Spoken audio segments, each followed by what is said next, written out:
Triple দিয়ে ঢেকে দেওয়া মসজিদের সামনে হোলি উৎসবে মেতেছেন হিন্দু ধর্মাবলম্বীরা।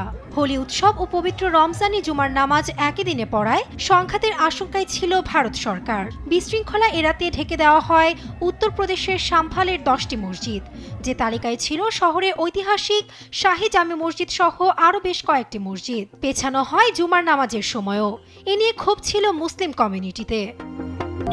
জেলা প্রশাসনের দাবি, হোলি উদযাপনের সময় যেন কোনো অশান্তি না হয় সে উদ্দেশ্যে স্থানীয় সম্প্রদায়ের সঙ্গে পরামর্শ করে নেওয়া হয় এই সিদ্ধান্ত।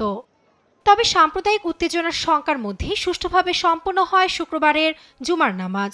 নয়াদিল্লিতে রমজানের দ্বিতীয় শুক্রবারের নামাজ আদায় করেন বহু মুসল্লি। এ সময় হোলির শুভেচ্ছা জানায় মসজিদে উপস্থিত অনেকেই। শুক্রবারের নামাজ সবসময় গুরুত্বপূর্ণ ছিল, বিশেষ করে রমজান মাসে। আর আমাদের ভাইরাও আজ হোলি উদযাপন করছেন। প্রথমত আমি মুসলিম সম্প্রদায় ও ইসলামের পক্ষ থেকে সমগ্র ভারতকে হোলির শুভেচ্ছা জানাতে চাই। আমরাও তাদের উৎসবে অংশগ্রহণ করছি। এমন নয় যে আমরা এতে জড়িত নই। আমাদের আশীর্বাদ এবং আবেগ তাদের সাথে রয়েছে। এদিকে সংঘাত এড়াতে সাম্ফালের রাস্তায় রাস্তায় মোতায়েন করা হয় বহু নিরাপত্তা কর্মী। নিরাপত্তা বেষ্টনী তৈরি করে পৃথক রাখা হয় মুসল্লি ও উৎসবে জড়ো হওয়া মানুষদের। হোলি মিছিল ও জুমার নামাজের মধ্যে সুষ্ঠু সমন্বয় নিশ্চিত করে ভারত পুলিশ। এদিন দুপুর 2:30টার আগে হোলি উদযাপিত হয় ও দুপুর 2:30টার পর জুমার নামাজ আদায় করা হয়।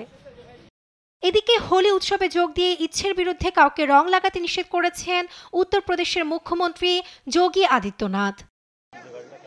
সাম্প্রতিক বছরগুলোতে উত্তরপ্রদেশে মুসলিমদের বিরুদ্ধে প্রশাসনিক ধরপাকড় উদ্বেগজনক হারে বেড়েছে।